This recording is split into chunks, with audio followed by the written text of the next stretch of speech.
Assalamualaikum warahmatullahi wabarakatuh. Jumpa lagi bersama saya di channel Bonsai Gembong. Ya oke sedulur bonsai. Pada kesempatan kali ini saya mau melakukan proses lanjutan untuk mengerjakan bahan bonsai waru ekspos akar. Ini jenis waru India ya. Sudah nampak di belakang saya ya. Bahan ini saya proses dari budidaya turun cangkok sejari.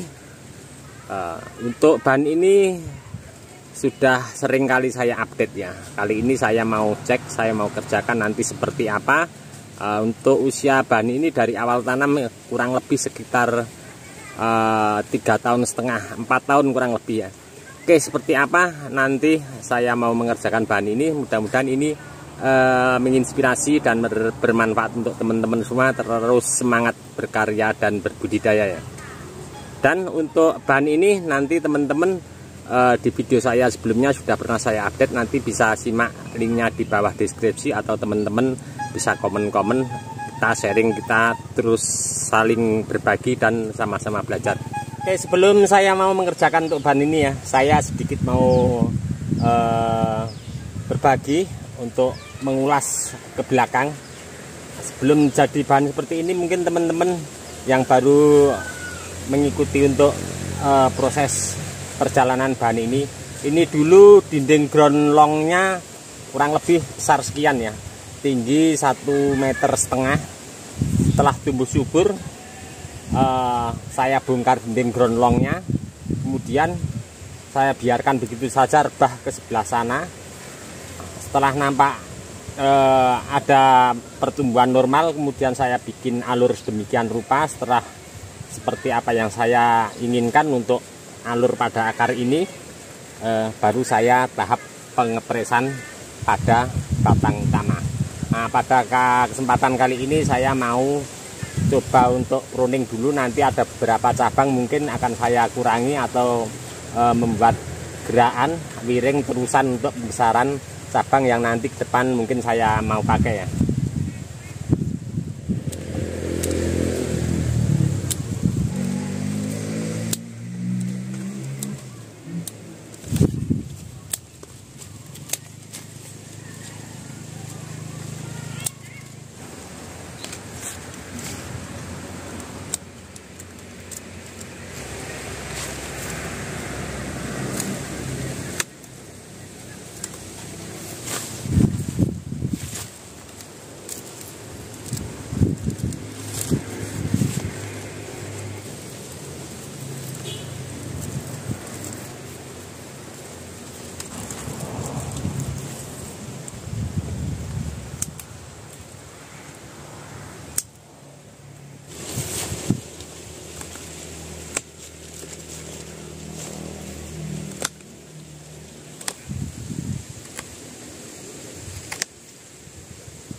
Di sini saya fokus ya, fokusnya kelemahannya ada di sini, luka yang sangat lebar sekali, dimana pengepresan batang utama dulu hampir sepaha. Terlihat di sini ada luka lebar banget. Saya fokus untuk pembesaran cabang-cabang. Di sini saya kasih gerakan sedikit ekstrim untuk menutup luka ini. Jadi saya ke depan berharap untuk pada terusan cabang-cabang di sini pengen terekspos di sini ya, menutup kelemahan daripada di sini. Mungkin baru saya akan lakukan pengepresan. Tadi sedikit saya membuka ruang di mana daun di atas menghalangi sinar atau angin yang tembus ke batang utama untuk pembesaran, karena tetap mempengaruhi ya, karena tanpa sinar matahari untuk pembesaran batang juga sangat lambat. Di sini proses masih sangat lumayan, tentunya lama sekali ya. Mungkin ini nanti setelah saya kerjakan akan saya bongkar dinding ground pada bahan ini, akan saya kasih pupuk yang bagus. Nanti mungkin saya kasih NPK Mutiara ya, biar cepat untuk pembesaran cabang-cabang untuk menutup daripada luka yang lebar banget ya. Ini lukanya hampir sekian yang belum tertutup, saya pengen nanti terekspos untuk cabang-cabang ini. Dan di sini sedikit saya terlihat di atas ya, sederhana saya memakai tali rapiah untuk mengangkat los pucuknya biar naik ke atas. Tadi banyak yang merunduk, jadi biar cepat untuk besaran batangnya. Dan sedikit satu cabang yang saya kasih wiring sederhana ini, saya kasih gerakan. Nanti dipakai apa enggak kita mengikuti konsep alamnya bagaimana ya, kita nanti bisa seleksi ulang. Oke teman-teman, nantikan terus untuk update perkembangan bahan bonsai waru India Expose akar ini. Ini sangat lumayan besar sekali ya, kurang lebih 4 tahun dari awal tanam sejari. Cukup sekian dulu dari saya di channel Bonsai Gembong. Nantikan terus untuk update perkembangan bahan bonsai waru India ini. Saya akan selalu update untuk teman-teman nanti seperti apa. Untuk teman-teman yang selalu menyimak, mengikuti di video saya ucapkan banyak-banyak terima kasih. Tidak bisa saya sebutkan satu persatu. Dan untuk teman-teman yang selalu komen-komen di bawah deskripsi, mungkin tidak bisa saya tanggapi satu persatu juga, saya mohon maaf ya, mungkin karena waktu juga keadaan. Cukup sekian dulu dari saya di channel Bonsai Gembong. Salam satu hobi, salam budidaya. Assalamualaikum warahmatullahi wabarakatuh.